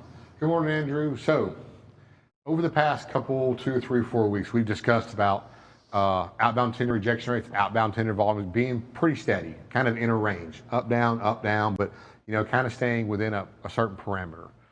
We're starting to break those parameters now. We're getting to the latter half of August, and things are starting to pick up a little bit. So, what I've brought you here for my first chart today is our outbound tender rejection rate. So this is drive-in, reefer, flatbed. This is everything, the national average, and today it's at 22.35. Now, on my chart here, I put a baseline, and I put it at 22.35 because I want to kind of show you, and I want you to remember this as we go to our next chart. Here we go back, and I've really got this timeline drawn out really from the beginning of 2018. But you see through the latter part of 2018, 2019, and all the way up to the pandemic area 2020, we're below 22%. And during the last half of 2020, and 2021, there's only a little bitty small section here, and this is first quarter where we dipped below 22% until here recently in June, and we're now starting to curve back up. So I want you to see, you see a lot of 2020 and a lot of 2021 over 22%. We had almost 30%. And that's kind of a curiosity to me because on my next chart, I'm going to show you the volumes. So remember this, rejection rates on the way back up. Remember, during all this time period, we've had really high rejection rates, and we're starting to come back up. Now let's look at the second chart. This is outbound tender volumes. And I've done the same thing. I've baselined it at 15,800, where we are today. And you can see here, there's only 3 or 4 or 5 peaks, in between 2020 and where we are today in 2021 that are above 15,800. So we have a high demand for trucks right now. We've had high demand through the latter part of 2020, through the entire year 2021. We're getting back up. We dropped down for a little while, but we've come back up to 15,800. And you can see that we're pretty much at the highest limits of demand that we've seen through this last year and a half. But rejection rates are still at 22%. So the mixture's there. All the rest, everything is coming together to where these companies, carriers, could push their rates back up. Now they're kind of fighting amongst each other. They're in that normal trend of what they see for August and September right now. Some are kind of dropping the rates maybe a little bit. Some are holding steady and just trying to get to these few months and trying to get to the fourth quarter rush. But remember, here we're at the highest demand that we've pretty much seen, and rejection rates are a little bit lower. Now, of course, the floor has come up from an increase in contracted rates, but the recipe's there. If these guys really started kind of getting together and start pushing their rates up, they have the opportunity right now. It's important to remember that our outbound tender volume index, it includes not only accepted tenders, but also it has some rejected tenders in there as well. So when we're looking at volumes, we have to remember back to your first chart on rejection rates. all of these previous peaks that we've been at, other times we've been at 15,800, we've had rejection rates that are much higher. Yes. So in theory, this, the accepted tender volume index, the inverse of the rejection, is actually maybe even higher now than it ever has been. We're at a peak demand for trucks, or at a point where the demand for trucks is at its highest, and it's been even all year. Yeah. And if we go to my third chart here, this is just comparing. Well, this is actually the van rejection rates. The volumes that are going to go through the next here, the latter part of August, we show trends in August and a little bit of September where volumes are still going to kind of slightly climb up as we go to the end of the month. And then we'll have that peak there at the end of the month along with Labor Day. So expect volumes now to trend slightly, continue to trend slightly up a little bit, and we'll see if we break that 16,000 mark. Now, let's go ahead and jump in here. I jumped ahead and see if we can break it down here by our dry van and reefer. This was the chart that I was looking for that I missed here. But we see right through here, this is 2020. We're going to discount 2020 because of the pandemic. But you see right through here in the middle here, where in 2018, 2019, you see some upward trends for the latter half of August, and then the bump here at the very end. Right, the back to school season, kind of just prepping for the peak holiday season? Yes, right now is definitely back to school, and so you'll see just pick up just a little bit. Now let's break this down by dry van reefer. Go to the next chart here. Dry van tender rejection rates up reefer outbound tender rejection rates were at 34.12%. Volumes are at 1974. You see both of them kind of trending up. Yes, reefer did kind of drop back down here just a little bit, but you see both of them are on an upward trend. And expect this to maybe level out a little bit, but reefer normally picks up a little bit later. We'll go to the next chart, kind of see what goes on with the volumes in reefer. So here, looking at where we are today with reefer, going back, you see reefer really kind of starts to pick up here a little bit through mid-September, and then a little bit on down the line here in October, November, you see some slight increases, and this is as we go to the Christmas season. So right now, reefer expect a bump here in the middle of September, and maybe a slight climb here as we go into the latter part of August and to the Labor Day holiday. And that's what's going to happen with our volumes with reefer. And of course, like I say, as we get into the Christmas season, the turkey season, you'll see it pick back up here a little bit more. All right, we'll get some more insights on the reefer market here in just a few moments. Donnie, thanks so much for your first carrier update of the day. Let's toss it back over to Kaylee with John Gallagher. Thanks, guys. We'll have Donnie back in just a few minutes for another carrier update. Right now, let's welcome our Washington correspondent, John Gallagher, to FreightWaves Now this morning, talking about what could be kind of a controversial topic with Werner applying to the FMCSA for an exemption. Yeah, that's right, Kaylee. So basically, this exemption it gives trucking companies leniency from current regulations that require an experienced CDL driver to be in the front seat of the cab, supervising a driver who's just passed his driver's skills test, but they don't yet have their physical CDL license with them. They just have their learner's permit. So Werner is asking that the experienced CDL holder not have to be in on-duty status. So they could be off duty, maybe even in the sleeper berth, for example, while this newly minted driver goes to pick up his actual license. And the FMCSA is they've already approved this for CR England, CRST, and a smaller carrier a few months back called Wilson Logistics.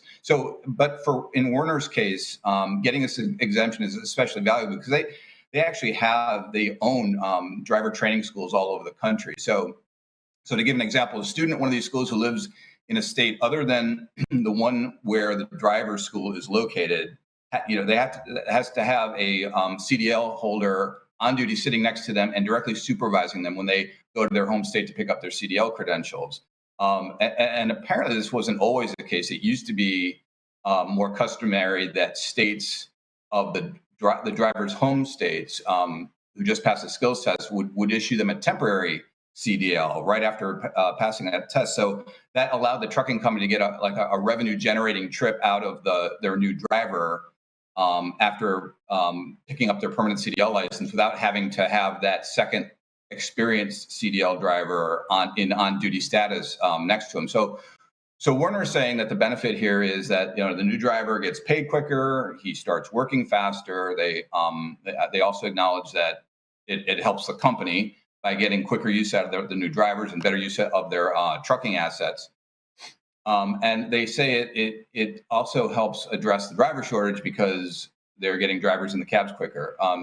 And now, what was interesting about this story was when Wilson Logistics, the last company to get this, got their exemption earlier this year, they had about 60 public comments filed on their application, and one from the Truckload Carriers Association, which supported it, but all the others opposed it, and they were mostly like from individuals.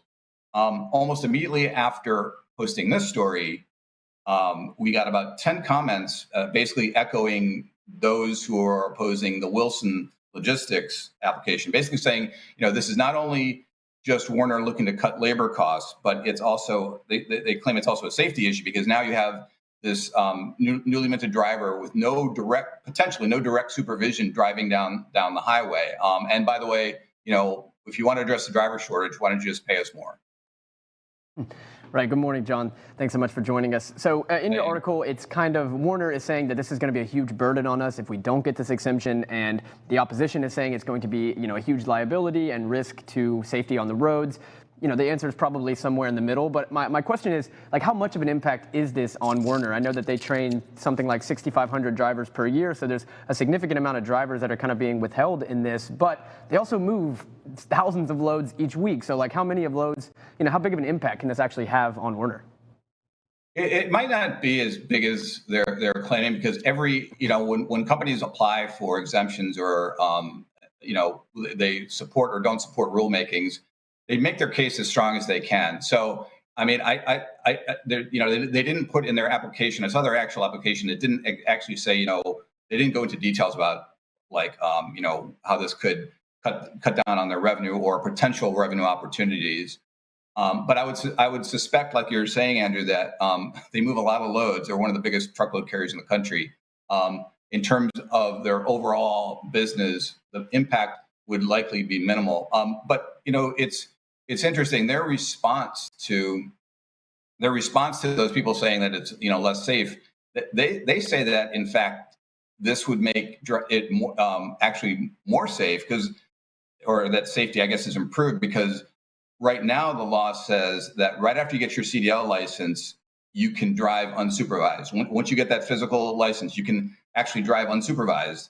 Werner's saying that with this in this exemption case, you have a learner's permit holder who has passed the CDL skills test, driving to their home state with a CDL holder present at least somewhere in the cab. So even though they might not be on duty, but they say that's actually a step up from the actual law right now. So to your point, in terms of safety and in terms of how much it actually will cost Werner, depending on who you talk to, the answer to those questions is between those two stances, I would imagine. John, this reminds me a lot of alcohol service. So in the state of Tennessee, it depends on the state, but in the state of Tennessee, you can get your alcohol serving license at 18. And the state's reasoning for it is, we can give these younger kids experience around alcohol without actually allowing them to drink it. And this kind of reminds me of that a bit. But I did want to ask, what is... If they've already exempted these other companies, CRST, CR England, and Wilson, what is stopping them from giving this to Werner? Is there any special circumstances here that would restrict Werner from getting this exemption? Andrew, I don't think so. If anything, that they're probably going to be more likely to give it to Werner. Werner has a lot of pull in the industry, and they've got. I would imagine, given their size, that I don't see them, and giving they also have, like they said, like they mentioned in their application, they actually have these training schools around, so they can make an even stronger case that this would benefit them. Now, on the safety aspect, like I said, that's what they say that it could be more safe, and then that's who knows what the answer is there if these guys are actually more safe or not. Something to be seen eventually. John, let's move on to our second topic this morning, talking about Chicago Teamsters. They've got a problem with USPS. What's going on there?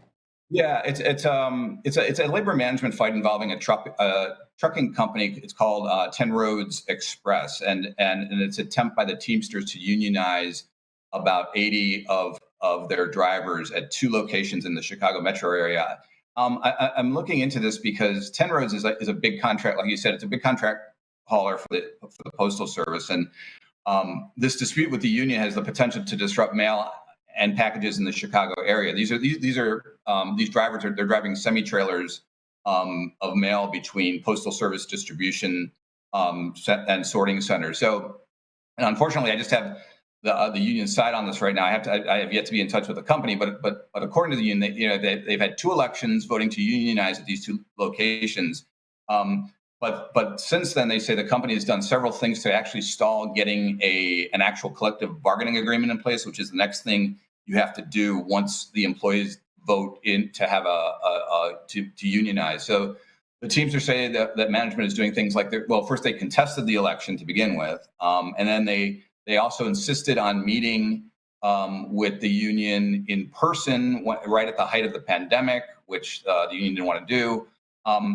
Another sticking point in this whole thing apparently was healthcare benefits. The union says they're asking for an improved healthcare proposal, which would cost the company only an extra 49 cents per employee, but the company's having no part of that. And another issue has to do with the trucking company. With the dispute centers around jobs. The company is claiming that the Postal Service is ending one of their contracts at one of these locations.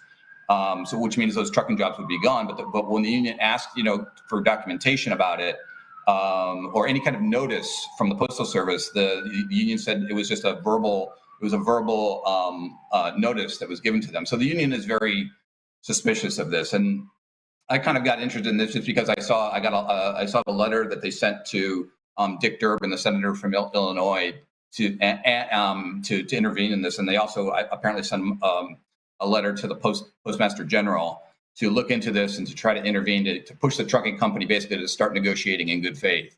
And the potential disruption here is, if the union decides to step this up a notch, they could decide to, picket, do a work stoppage. And in the Chicago area, these are a lot of trucks moving a lot of mail. So that's where the sort of the mail disruption potential is.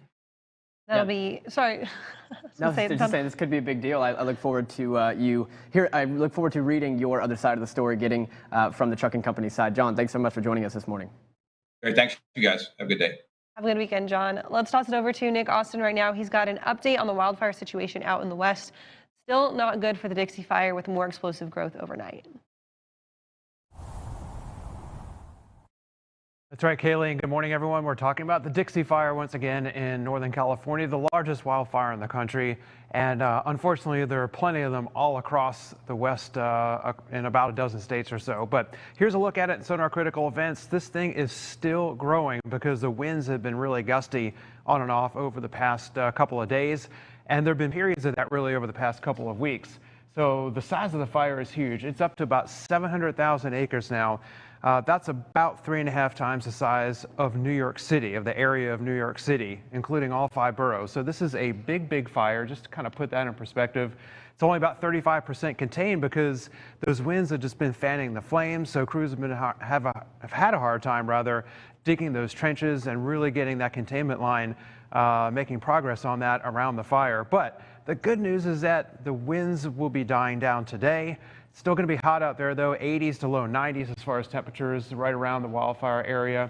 But it's getting close to Susanville, some other small towns. It's already, this fire already burned down Greenville, California, earlier in the month. So it's getting closer to threatening some other small towns, residential areas. There's road closures out there and just all kinds of problems with the smoke. And this is not just from the Dixie Fire, but where all these large fires are burning. So the bad news, unfortunately, is it'll continue to be an issue because there's probably not much rain really going to happen over the next few weeks, or possibly over the next couple of months. It's going to remain really, really dry. Close together on Sonar Critical Events, but they are decently spread out. My question for you, though, is do you know what happens when 2 fires merge? Is there any combination of the names and the acreage, or are they still kept as 2 separate fires even if they interact with each other?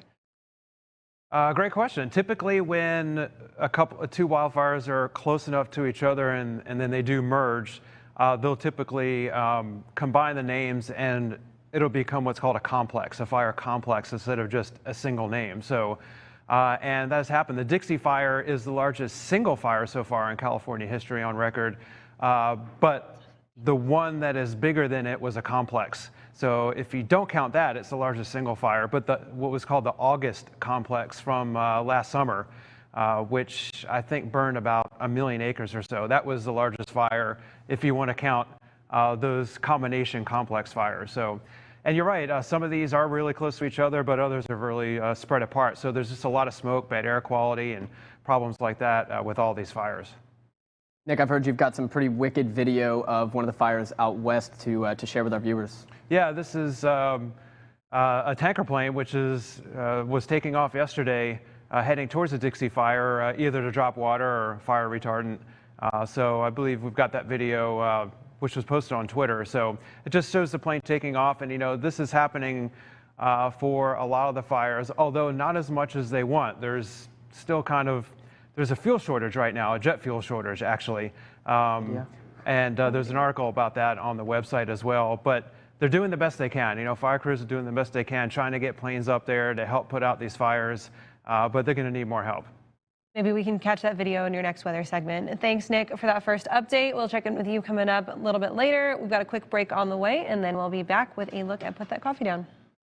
The comprehensive logistics offerings from PowerFleet cover in-cab ELD, fleet management, trailer tracking, cargo monitoring, and tracking other assets such as chassis and intermodal containers.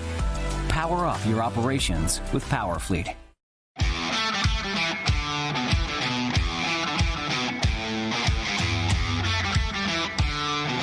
This iteration of sonar is our most powerful solution yet, built specifically for the power user.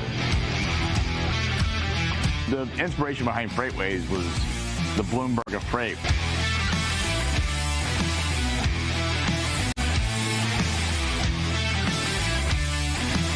We are welcoming two extremely special guests to the show. One of them is the real Wolf of Wall Street, Jordan Belfort. Jordan, thank you for joining us on the air. Thank you. I'm glad to be here. The idea of the FreightWaves Live experience is to bring you into the action, make you a part of the experience.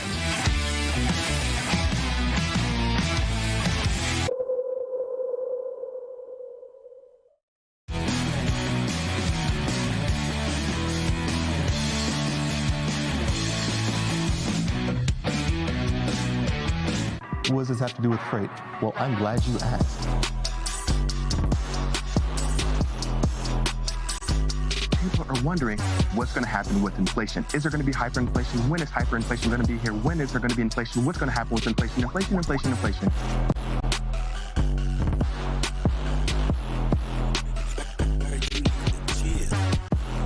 This is the sexiest topic within the economy right now. FreightWaves is the #1 source for transportation and logistics news. FreightWaves.com provides you with in-depth news coverage, data, and insights from the leading industry journalists and market experts. On FreightWaves.com, you can also watch the only streaming TV network dedicated to freight. FreightWaves TV provides you with coverage you won't find anywhere else. However you like your news delivered, check us out online or on the FreightWaves app.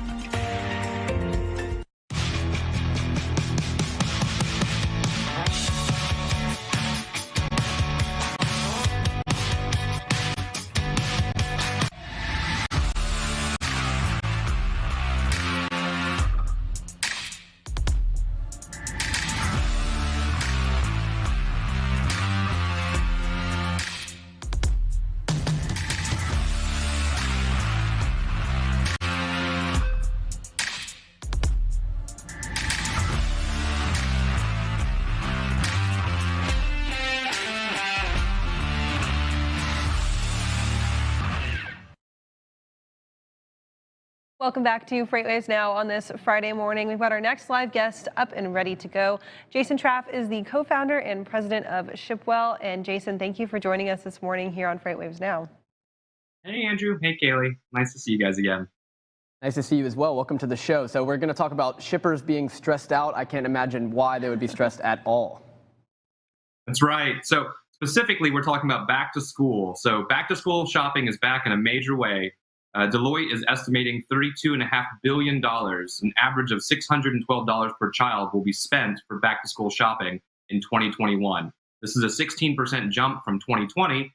And what we're seeing is consumers shopping earlier.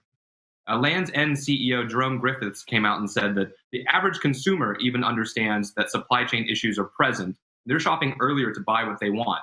But retailers are struggling to meet those obligations because many are still suffering from volatile supply chains, whether that's tropical storms or the Port of LA congestion. What most retailers are seeing is the struggle between paying higher shipping rates so they can either have their goods on time or paying their normal rates and risking running out of goods. So, Jason, the comparison between 2020 and 2021 might not be a fair one because I think going into the 2020 school year, a lot of parents had the foresight that their child might be fully online for the entire year. Therefore, you didn't need to spend that much money on going back to school clothes and supplies like you typically do.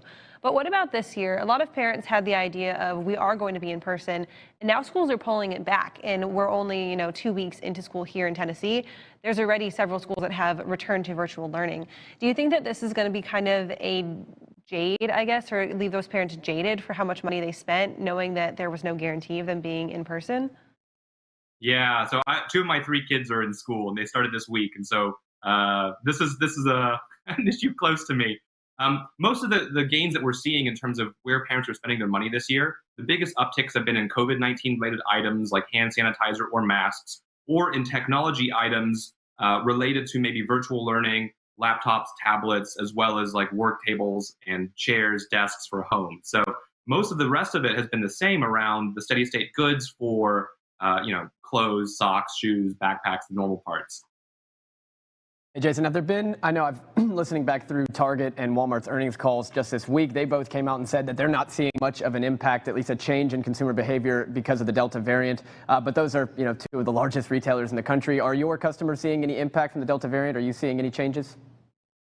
Yeah, so Main Street retailers are still the biggest destination for where people are going to buy their traditional back-to-school goods. But for things like technology products, online retail is actually the largest channel today. And the biggest shift that we're seeing is while mass market retail will decline slightly, we're seeing a lot of gains towards people by purchasing from online stores as well as from dollar stores. And I think this is a shift either towards budget or convenience concerns. And so, Jason, with that shift to online retailers when it comes to technology, how is that affecting their upstream production? And how are people, those shippers, getting ready to take on this exceeding demand now that people are like, okay, we're going to spend more money on the online platform and now allocate the rest of our funds to those in-person cheaper items like you mentioned at the dollar store?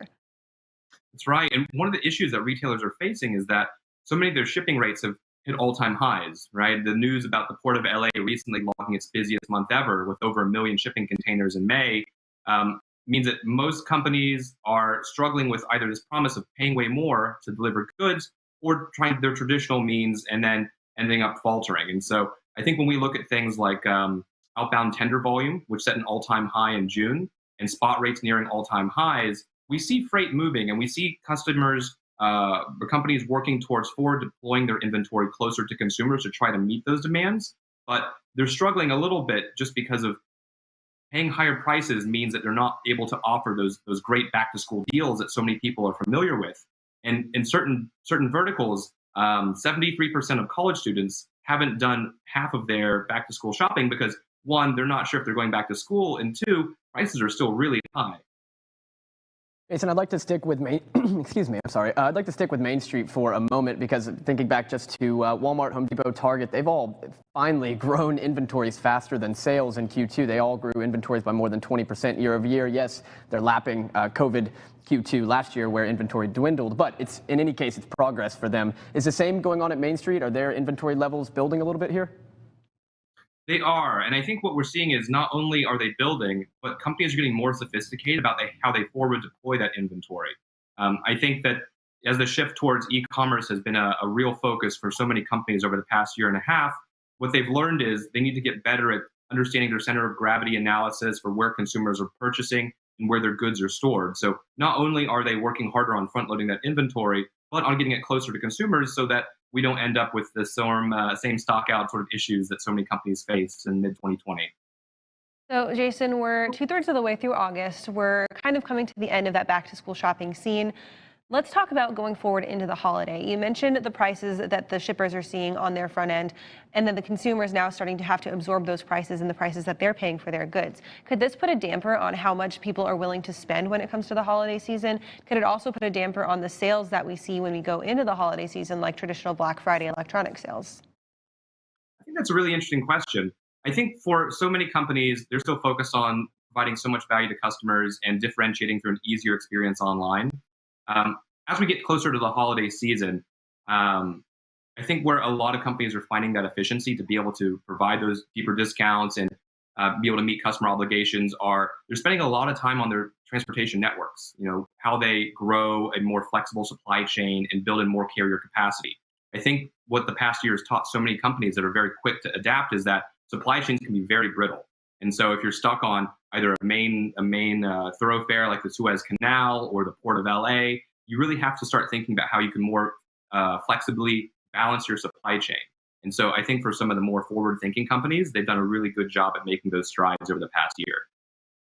Jason, one of the trends that happened throughout COVID, especially in the early days, was shippers and retailers, they dwindled down their number of SKUs that they were offering. They tried to get lean, focus on the fastest moving SKUs. We've seen a little bit of that expansion this year. I just wanted to ask, from your customers, is that trend continuing where they're trying to stay lean and focus on the fastest moving SKUs, or are they kind of expanding and going back towards a more normal breadth of products? I think for so many of our customers, what they've seen is a general growth across their entire sales line. And so because we work with so many fast-growing either e-commerce, furniture, direct-to-consumer shipping brands, everything has tripled over the past year. I think there have been certain breakout items. I would relate those more towards customer demand rather than companies focusing on limiting SKUs for deliverability. And I think what we're seeing is just within any sort of vertical, because there's so much volatility, there are just certain items that seem to be a much better fit where consumers are either placing their value today or their focus today, and companies are instead focusing on how they can deliver those goods at scale rather than thinking about how they should stock up on them necessarily because they're easier to source. And so, of course, when it comes to sourcing solutions for these problems, that's $1 million question, right? A shipper sitting here going, okay, how do I manage this chaos that I'm seeing in my markets right now? What are some of your solutions that you guys are providing, Jason? And how can you give some guidance on what shippers can do to manage the expectations and manage just every single challenge that's going to come with this holiday season? Absolutely. And so I think there are three great things that retailers can do to start getting ahead of these challenges and meeting their customer expectations. The first one is, as we're about to kick off holiday season, expanding your carrier network is very important. For companies that are looking to keep costs down and keep their supply chain moving, now's a great time to look at if there are additional carriers or additional suppliers that could help to smooth out that decision-making shipment execution arm. And so networks that can allow for multiple modes, rate comparison, shipment consolidation, monitoring performance of partners, that's becoming vitally important. We're also seeing where the real-time nature of supply chains is necessitating the exception management tooling. So real-time factors like weather and traffic. I mean, in the few minutes I've been sitting here, you guys have covered weather events and fires all across the country. So being able to know how those natural disasters will impact delivery of goods in real time is allowing retailers to take steps to mitigate them immediately. And the last part is visibility. So over the past year, customers have used a wide variety of online shops. They know what a good customer experience for online ordering looks like. We believe e-commerce is here to stay. And so being able to work with a network of parcel carriers for rapid shipments and providing a consistent service, those seem to be the three largest areas that retailers can start working on today. Let's bring that in a little specific on the parcel service. We've got UPS, USPS, FedEx dropping their surcharges. Let's focus on how those surcharges are going to impact consumers through the holiday season. Are they going to be taking any of that flack when it comes to absorbing the cost, or are shippers just going to have to plan for, you know what, we're going to have to spend just a little bit more money using this parcel service? Yeah, I think the competitive dynamics around last mile and parcel shipping are really interesting. And I think for so many companies, there's a lowest common denominator factor where there's a race to the bottom.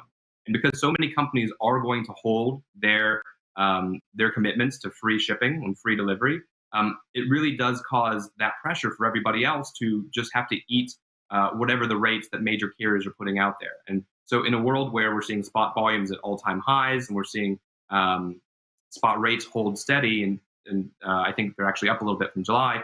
I think that retailers are going to have to end up bearing the burden of transportation costs. And so now is an excellent time, especially coming off the back of 2020, to just get better and run a much tighter supply chain, because I think that they're always going to be held to consumer demand. There's a lot of difficult decisions to make right now, trying to meet this high demand. Thanks so much for sharing your time and insights today. Thanks so much. Good stuff there from Jason. Go check out him on LinkedIn. I follow him on LinkedIn, and he's always got good stuff when it comes to insights for our shippers. Absolutely. We've got another guest up right now. It's Friday, so we got Truck Talk with Mr. Alan Adler. Alan, thanks so much for joining us. Morning, guys. How are you? We're doing great here in Freight Alley. How are you? We know that you moved recently. Are you all settled into your new place? Pretty much. We've gotten most of the things out and things put in. You can see behind me, there's books, there's baseball card albums. I'm pretty happy with this setup. Alan, have you got your old background set up? Those beautiful Chinese scripts? No. They went to storage. There's a 10 by 10 storage unit in a town called Wixom that it's almost full. And they're in there. Background. They're in there. So no more dojo. Tell Dooner, okay? Love that.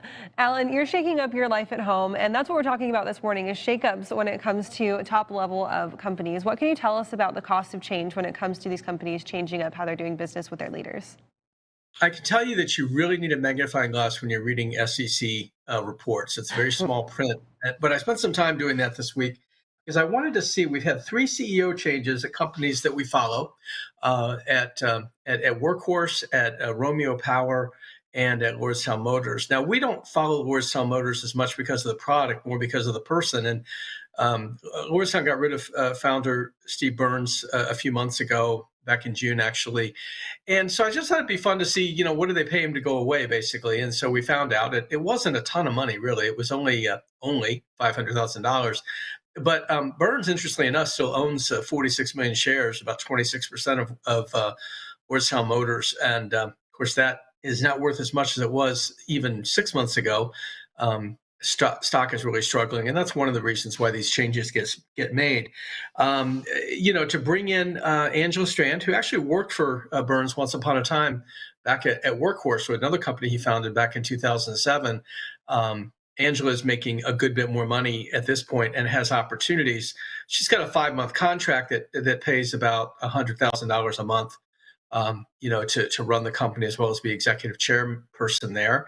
And there are some other sweeteners. This deal isn't quite as enormous as some others. And part of that is because the company itself has what's called a going concern notice filed with the SEC that says they may not be in business a year from now. They're struggling financially, and even after a lot of money came in through the SPAC arrangement, the merger that they had with Diamond Peak Holdings, the money hasn't held up. It's very, very expensive to start a new automaking venture, even if you're working from a plant that General Motors used for almost 60 years. So there's a lot going on there that goes way beyond just the transition. But it was interesting. That's how I started this. And then I said, well, let's go look at Romeo. They changed. They're a battery maker for commercial vehicles. They're a startup. They have a couple of great partnerships, like with Borg Warner and with Republic Services. But they also made a change recently, sending Lionel Selwood on his way as CEO and bringing in a woman named Susan Brennan, who actually has a lot of auto industry background. And if you read Truck Talk today, you can see some of the numbers associated with what she could make in this new role, starting with a salary of $600,000 a year, a signing bonus of the same amount, and a number of other things. And then when you move on to Workhorse, where Dwayne Hughes was the CEO for about a year and a half, a little more, he was sent packing recently, and so now you've got another industry veteran, Rich Dauk, who ran Delphi Automotive Technologies before it merged with Borg Warner, interestingly enough, for about $3.3 billion. So he's making a good bit of money. You can also read those details too. So a little bit of research went into this, but it was mostly just to see, what does it cost really to make these changes when you have to make them? And the bottom line is it's very expensive. And the other bottom line is that there's no certainty of success. Romeo is heading towards penny stock land. Arguably so is Lordstown. They're both under $5 a share right now. So the red flags are out there. Alan, speaking of flags, is that 5-month contract to the new CEO at Lordstown, is that not them already going ahead and stitching up the surrender flag? Andrew, that's a great question. It could be. I mean, I guess you could say that they're looking for a permanent CEO. They made some other changes. They brought on a chief operating officer. I cannot recall her name right now. I didn't put her in the post, but they've done a few things. They also have they've got a lot of things. They say they're going to build a few vehicles this year for delivery next year. It just depends. They've done one of these trading shares in the company for money, kind of a line of credit secured by shares in the company. But really, at this point, not a lot of people want $4.70 shares or whatever the number is this morning. And so I think you've got to have a real concern about whether there is, in fact, a surrender flag coming. That was nicely put, Andrew, by the way. Thank you. I had to ask Kaylee for the word. I couldn't remember it a moment ago. But Alan, does this not signal something bigger about the EV space? I mean, Tesla has spoken about, Elon Musk has spoken about ad nauseum every time he has an earnings call or every time he's out in public. He speaks about how difficult it is to ramp up production for any type of vehicle, but especially a type of vehicle that's an EV, that is high tech, that is a lot of new technology going into it. Is this not a kind of a bigger flag here that this is going to be a really difficult thing, and some of these startups, we may need to take a closer look at their growth and their expansion? Well, I think you're onto something there, and we kind of alluded to this when we wrote about Romeo this week, because they had their second quarter earnings report, and they disappointed, honestly, and so the stock has been under pressure all week. I think the real issue here, quite honestly, is that a lot of these companies, because of SPACs, have come public way too soon. They weren't ready for the kind of scrutiny that they're getting from the markets and those that have analyst coverage and things like that. I mean, the analysts are very cordial on these calls, Andrew, but honestly, they go back and they write these scathing reports, and then you have shorting going on. You've got a lot of things. These SPACs are really very few of them are robust in the sense of having revenue or having anything resembling any experience.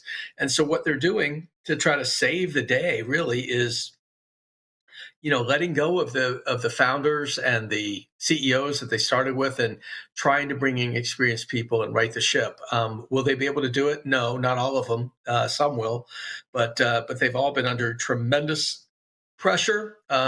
Just getting to the starting line, really, not even in the production, which that's what Elon Musk refers to as being sort of hellish, is trying to produce. A lot of these guys aren't even to that point yet. Alan, so that covers the cost when it comes to the actual money aspect of it, but let's talk about the cost when it comes to the PR aspect of these companies going public, hitting the scrutiny, seeing their stock prices fall off, and then making these big time changes. How much of it is trying to save face by saying, you know what, we may not be performing as well in the markets as we possibly can, so let's bump our PR credit, let's bump up our image by bringing in this experience instead? I don't know that it's a PR play when you're talking about these kind of changes. In fact, if anything, these new people are much more wary of PR and of media and of telling their story publicly. One of the things that happens, during a SPAC, and we have 3 autonomous truck companies in SPACs right now that haven't, finished their business combinations, and all of them are actively hitting the PR button as much as they can. I mean, I'm called once or twice a week by most of them with one idea or another.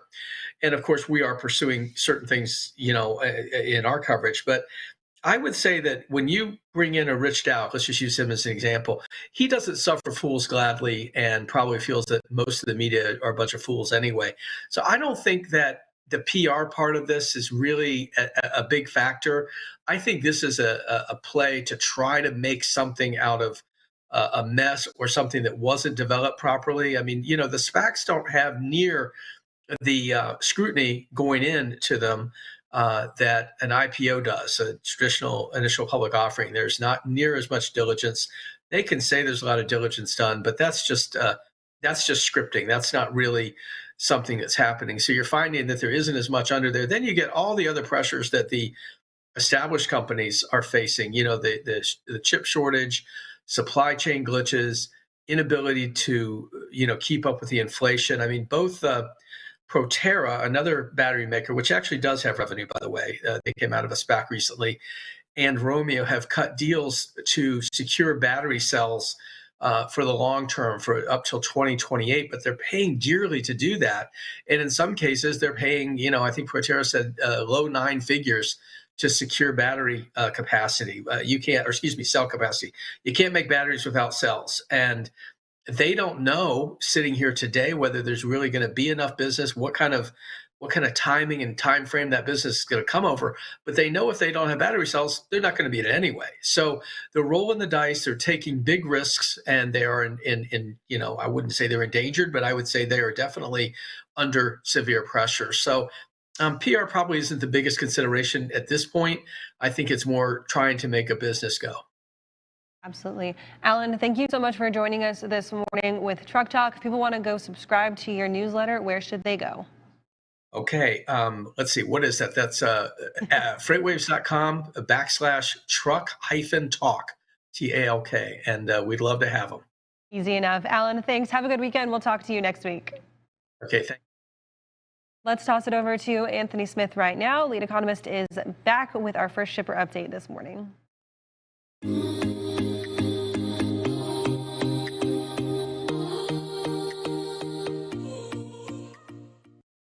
I'm here with lead economist Anthony Smith. Anthony, we got a pretty darn good weekly initial jobless claims report this week, didn't we? That's exactly right. So 384,000 people filed for unemployment.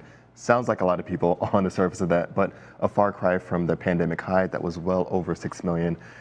And it's starting to move downward again. I know we kind of sputtered for some time here around that 400,000, 390, 410, 380, but now we're kind of making some headway going down further and further. So this is good news, but on top of it, we don't just kind of stay to just one index. We're looking at the unemployment number. We're looking at job openings, which was at a record high, 10.1 million. We're looking at payroll. So all of these numbers moving in the right direction, essentially. Right. We've got more. I think I saw we've got 1.5 million more jobs open than we even have total unemployed right now. So we've got companies that are looking for workers. Exactly, and I mean that's going to be the story across the board. And just anecdotally, you can kind of look on LinkedIn or any other social media platform, and you can see those feel-good pieces of saying, "Be kind to those who showed up to work today. Be kind because there is a shortage here, so be patient," things like that. And I think that's the sentiment, not just in the service industries, but of course, we always talk about it, manufacturing as well. We're looking across the board at manufacturing, definitely still honing in on those unemployment or the employment issues there.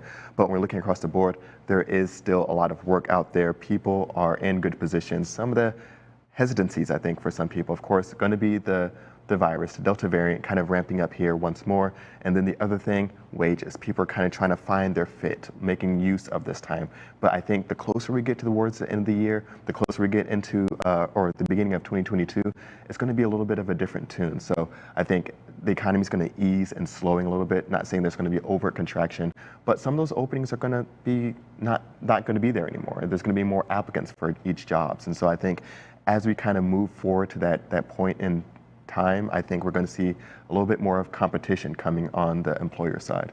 Yeah, sadly, we as economists kind of judge everything on our comps, right? Yeah. We're going to be doing things year over year, and the year over year comps are going to get pretty difficult towards the front end of next year of 2022. Exactly, and I think that's going to be a big thing. One of the other big things, manufacturing, I always talk about it, it's going to be up against some headwinds going into 2022.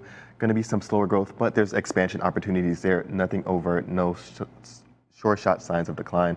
One of the areas that did decline, though, in our next chart, we're going to look at it, and that's going to be housing starts. And so with the latest housing starts number, we saw that there was a downward movement of 7% overall on a month-to-month basis, but still up on a year-over-year basis, of course. The downward movement isn't too concerning. We're seeing things that are really showing that there's constraint overall. So we're seeing, of course, building materials still in short supply. Although those lumber prices on the headline number came down, there's still a lot of shortages across for builders.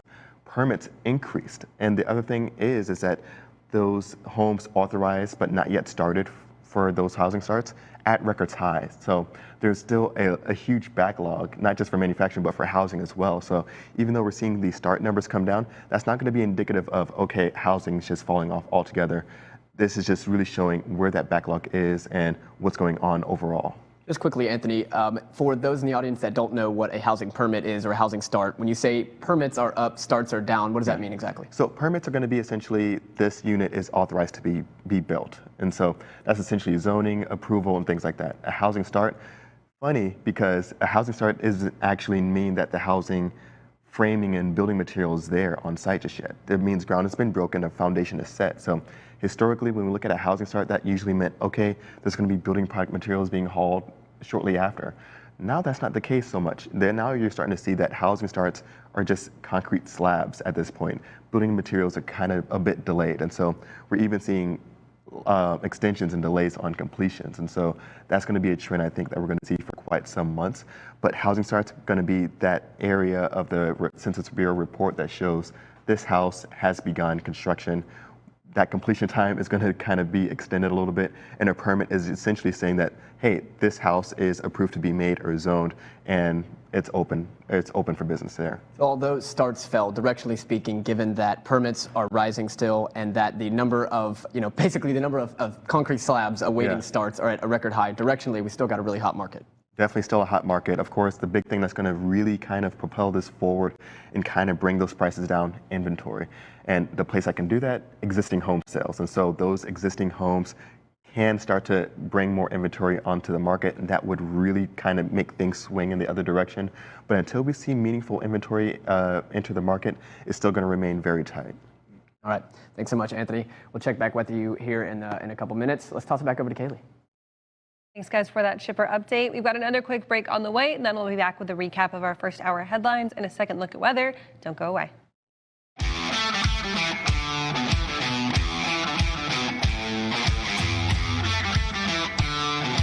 This iteration of sonar is our most powerful solution yet, built specifically for the power user. The inspiration behind FreightWaves was the Bloomberg of freight.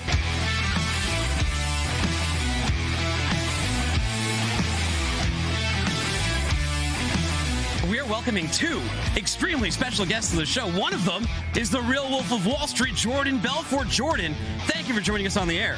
Thank you. I'm glad to be here. The idea of the FreightWaves Live experience is to bring you into the action, make you a part of the experience.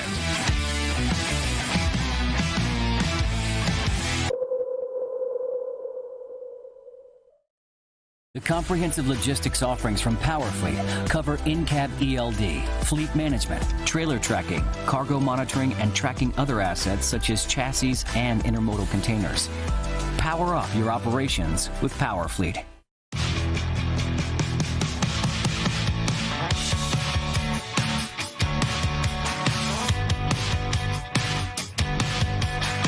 My name is Richie Daigle, and I'm a Sonar sales executive. Something that not everybody knows about me, I spent 3.5 years as a pitcher in the San Diego Padres organization.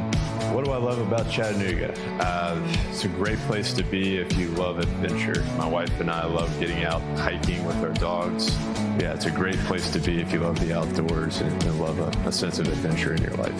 Yeah, whether it's trying to help clients solve problems or help them find ways to capitalize on opportunities, I strive to help people use data to think proactively. I enjoy chess, and so if I can help people think 3 or 4 moves down the road and get out ahead of some of these changes and trends in the market, I feel really good, because I feel like thinking proactively and getting out ahead of the market fluctuations is a great way to succeed in this day and age. Feel free to reach out to me anytime. Love to chat with you. You can reach me via email or phone.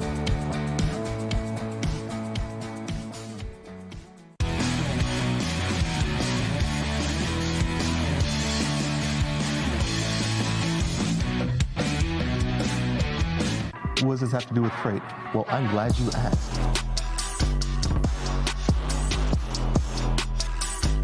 People are wondering what's going to happen with inflation. Is there going to be hyperinflation? When is hyperinflation going to be here? When is there going to be inflation? What's going to happen with inflation? Inflation, inflation, inflation.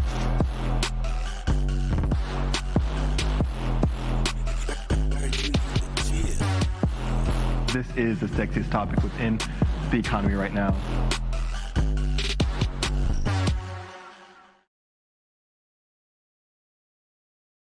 Welcome back to FreightWaves Now on this Friday. Appreciate you joining us this morning. I want to talk about the tropics. Everybody in New England, parts of the Mid-Atlantic, need to be watching Tropical Storm Henri.